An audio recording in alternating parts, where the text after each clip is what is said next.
শুভ সন্ধ্যা বন্ধুরা। আজ হলো 20 এপ্রিল সোমবার। আজকের সন্ধ্যার বিশেষ বিশেষ খবর হলো শিলচর মেডিকেলে অন্তঃসত্ত্বা গৃহবধূর মৃত্যু ঘিরে উত্তেজনা, মোতায়েন বিশাল পুলিশ ও সিআরপিএফ। মাস দিন থেকে জলের তলায় রাস্তাসহ একাধিক ঘরবাড়ি, মামলা ধলাই থানায়। নদীতে স্নান করতে গিয়ে 2 বোন সহ 3 জনের সলিল সমাধি। জাপানের শক্তিশালী ভূমিকম্প, সুনামির সতর্কতা। ভয়াবহ দুর্ঘটনা, খাদে পড়ল যাত্রীবাহী বাস, মৃত অন্তত 15। ভাষা শহীদ স্টেশন নামকরণের ব্যাপারে রাজ্য সরকারের সদিচ্ছার অভাব আবারও প্রকট হলো, বলল বরাক ডেমোক্রেটিক ফ্রন্ট। শিবালিক পার্কে জমাজল সমস্যা নিয়ে নাগরিক সভা, বোয়ালজোর খাল সংস্কারের জোর দাবি। ভুল করলেই কড়া জবাব, সংঘর্ষ বিরতির মধ্যেই আমেরিকাকে হুঁশিয়ারি ইরানের। কাটাখাল নদীর ভয়াবহ ভাঙ্গনে আতঙ্ক লালাঘাটে। ইভিএম ভাঙচুরের অভিযোগে 2 যুবক জেল হেফাজতে। জনগণনা, আসামে 2 আগস্ট থেকে শুরু স্বনিবন্ধন। এবং সর্বশেষ খবরটি হল উত্তপ্ত মণিপুর, 7 দিনের টোটাল শাটডাউন ইম্ফলে। এবারে শুনুন বিস্তারিত খবর। রবিবার রাতে শিলচর মেডিকেল কলেজ ও হাসপাতালে এক অন্তঃসত্ত্বা গৃহবধূর মৃত্যুকে কেন্দ্র করে তীব্র উত্তেজনার সৃষ্টি হয়। মৃত সুজলা দাস বাড়ি কালাইন এলাকায়। চিকিৎসাধীন অবস্থায় তার মৃত্যু হলে ক্ষোভে ফেটে পড়েন পরিবারের সদস্য ও স্থানীয় মানুষজন। ঘটনার পরপরই হাসপাতাল চত্বরে ব্যাপক বিক্ষোভ শুরু হয়। পরিস্থিতি নিয়ন্ত্রণে আনতে শিলচর মেডিকেল কলেজে মোতায়েন করা হয় বিশাল পুলিশ বাহিনী ও সিআরপিএফ জওয়ান।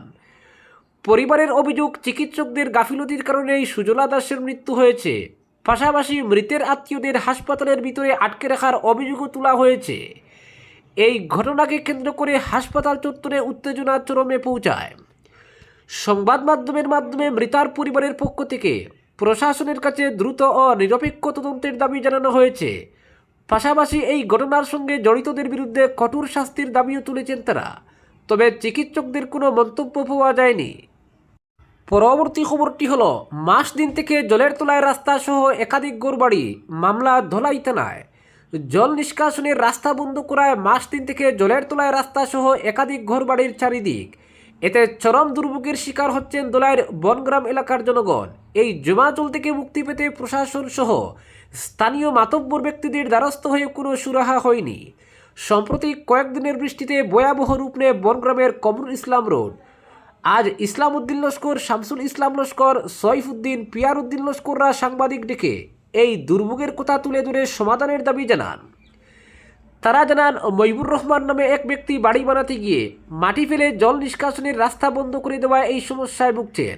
দীর্ঘদিন থেকে রাস্তার এক বৃহৎ অংশ জলের তলায় স্থান করে নেওয়া বৃহত্তর এলাকার পড়ুয়া থেকে শুরু করে সাধারণ মানুষ চলাচলে সীমাহীন দুর্ভোগের মুখে পড়তে হচ্ছে।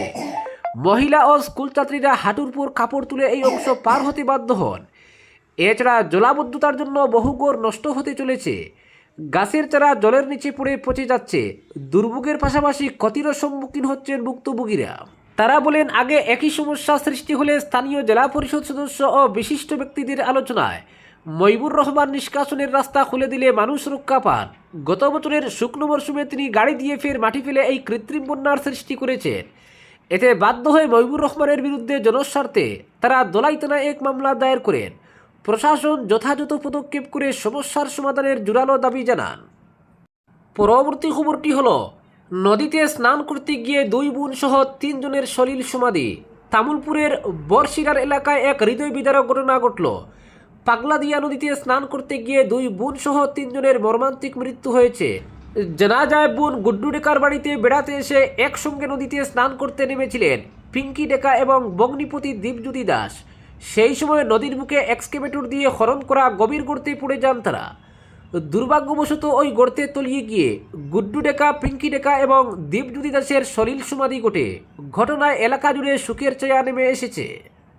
পরবর্তী খবরটি হলো শিলচরের শিবালিক পার্ক ও আশপাশের এলাকায় দীর্ঘদিনের জমাজল সমস্যার সমাধান এবং বোয়ালজোর খালের সংস্কারের দাবিতে এক গুরুত্বপূর্ণ নাগরিক সভা অনুষ্ঠিত হয়। শিবালিক পার্ক দুর্গামণ্ডপে শিবালিক পার্ক ডেভেলপমেন্ট কমিটির উদ্যোগে আয়োজিত এই সভায় স্থানীয় বাসিন্দাদের ব্যাপক উপস্থিতি লক্ষ্য করা যায়। শিবালিক পার্ক ছাড়াও উত্তর কৃষ্ণপুর, সুকান্ত সরণি সহ পার্শ্ববর্তী এলাকার বাসিন্দারা সভায় অংশ নিয়ে জমাজনের সমস্যা, খালে আবর্জনা জমে থাকা এবং জবরদখলের ফলে এলাকার জীবনরেখা বোয়ালজোর খালের বেহাল অবস্থার বিষয়ে তীব্র উদ্বেগ প্রকাশ করেন।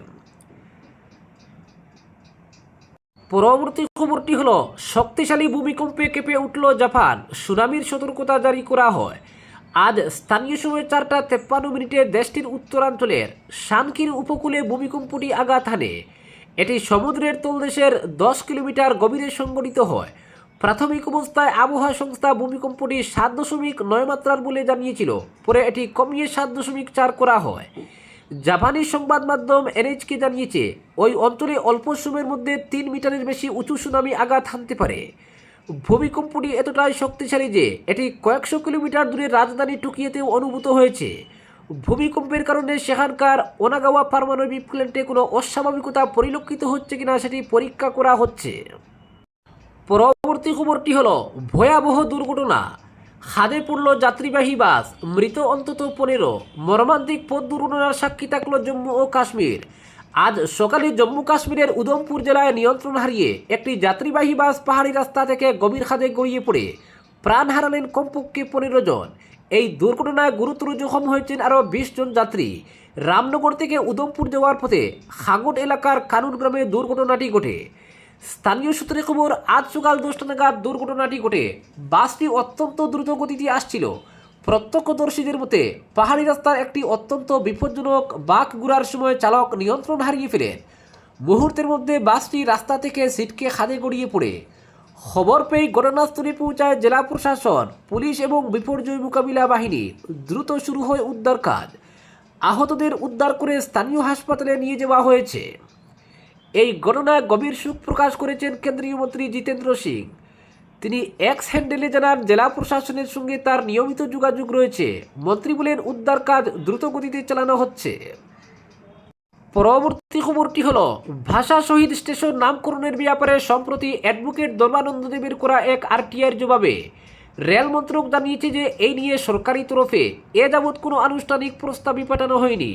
পুরো ঘটনাক্রম নিয়ে এবার তীব্র প্রতিক্রিয়া ব্যক্ত করল বরাক ডেমোক্রেটিক ফ্রন্ট।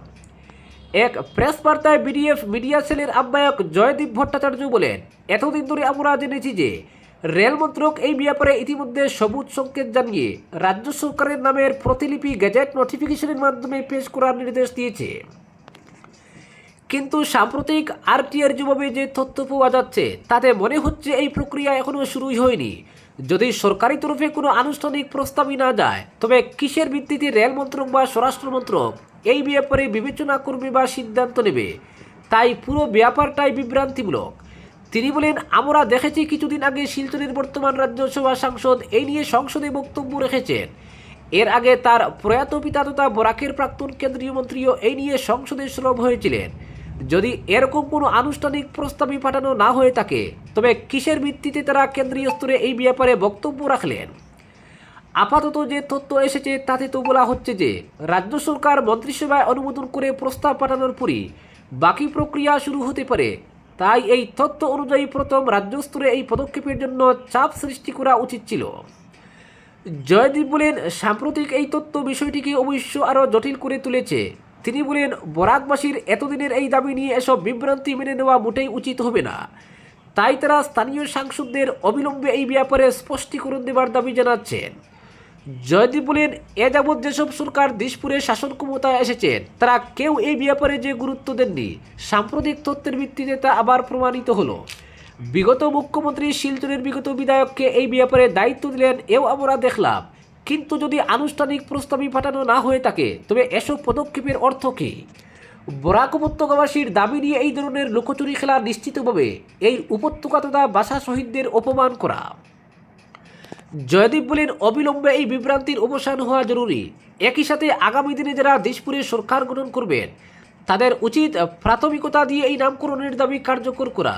তিনি বলেন, আগামী 19 মের আগে এই ব্যাপারে নতুন সরকারকে স্পষ্ট সিদ্ধান্ত নেবার দাবি জানাচ্ছেন তারা।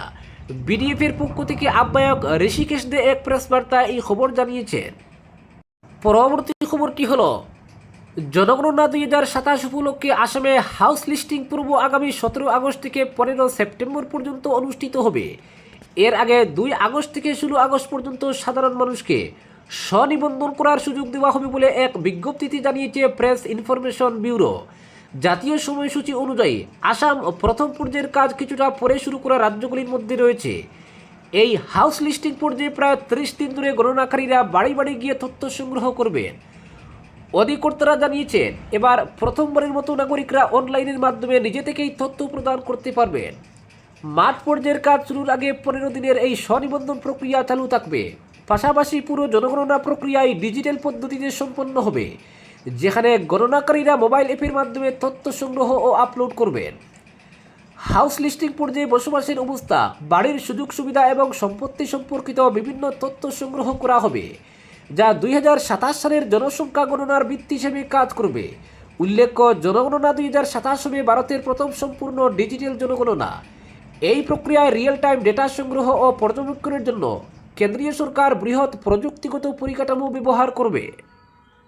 পরবর্তী খবরটি হল, গত 9 এপ্রিল ভোট গ্রহণ চলাকালীন রামকৃষ্ণনগরে সংঘটিত নির্বাচনী সহিংসতার ঘটনায় গ্রেফতার হওয়া 2 যুবককে জেল হেফাজতে পাঠিয়েছে আদালত। ধৃতরা হলেন আজমল হোসেন এবং আখতার হোসেন। পুলিশ সূত্রে জানা গেছে 2 জনের বাবার নাম আলাউদ্দিন মৃত। অভিযোগ অনুযায়ী ভোট গ্রহণ চলাকালীন একদল ব্যক্তি ভোট কেন্দ্রে প্রবেশ করে তাণ্ডব চালায় এবং ইলেকট্রনিক ভোটিং মেশিন ভাঙচুর করে। এতে ভোট গ্রহণ প্রক্রিয়া সাময়িকভাবে ব্যাহত হয় এবং কেন্দ্রে চরম উত্তেজনার সৃষ্টি হয়। ঘটনাস্থলে উপস্থিত প্রিসাইডিং অফিসার ও অন্যান্য নির্বাচনী কর্মীরা পরিস্থিতি নিয়ন্ত্রণে আনতে হিমশিম খান। পুলিশ থানায় এই ঘটনায় রামকৃষ্ণনগর থানায় মামলা নথিভুক্ত করা হয়েছে। ধৃতদের বিরুদ্ধে ভারতীয় ন্যায় সংহিতার একাধিক ধারায় মামলা দায়ের হয়েছে। এর মধ্যে রয়েছে সরকারি কর্মচারীর কাজে বাধা প্রদান, বল প্রয়োগ, জনসমাবেশে বিশৃঙ্খলা সৃষ্টি, নির্বাচনী প্রক্রিয়া অবৈধ প্রভাব বিস্তার এবং অপরাধমূলক ভীতি প্রদর্শনের অভিযোগ। পাশাপাশি জনপ্রতিনিধিত্ব আইন 1951 135A ও 134 দ্বারাও যুক্ত করা হয়েছে।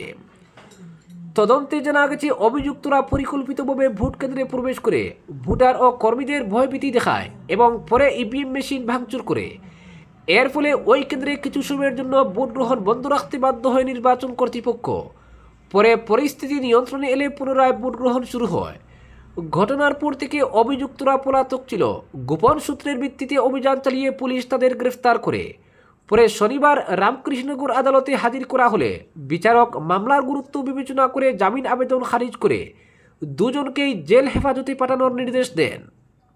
পরবর্তী খবরটি হল, বোমা বিস্ফোরণের ঘটনায় 2 শিশুর মর্মান্তিক মৃত্যুকে কেন্দ্র করে ফের উত্তপ্ত হয়ে উঠেছে মণিপুর। হামলার কয়েকদিন কেটে গেলেও মূল অভিযুক্তদের গ্রেফতার না করায় রাজ্যের বিভিন্ন অংশে ক্ষোভ ছড়িয়ে পড়ে।